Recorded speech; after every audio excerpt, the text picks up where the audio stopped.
Денешната пресконференција е на тема од областта на здравството.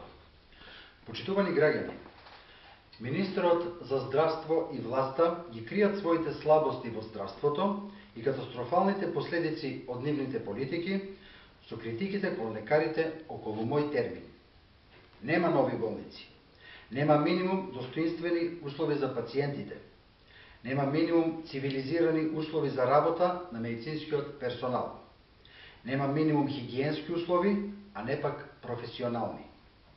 Нема лекови и медицински материјал во болничките шкафови, што треба да ги има. Пациентите сами си ги купуваат. Нема реагенси во болничките лаборатории. Ако зборуваме за Штип, и по 8 години се уште ја нема ниту ветената нова болница.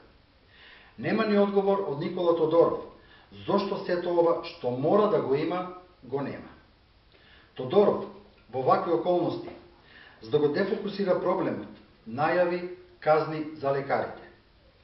Во врска со системот мој термин, бараме од министерот Тодоров да им признае на граѓаните дали знае дека електронскиот систем мој термин паѓа неколку пати во текот на денот, што по автоматизам значи задоцнување со прегледите.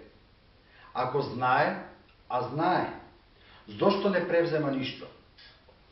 Дали Тодоров знае дека во една амбуланта преку еден компјутер работат 4 лекари специјалисти? За да не чекаат пациентите, ако Тодоров ова го знае, а го знае, зошто не превзема ништо?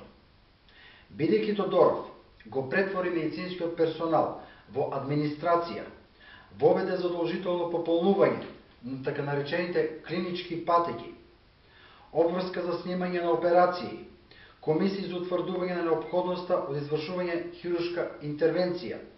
Тој, Никола Тодоров, треба да одговори зошто им го направи тоа на пациентите.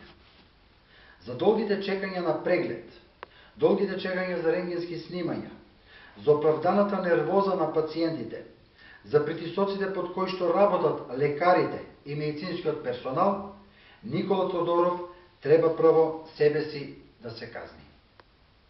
Ви благодарам.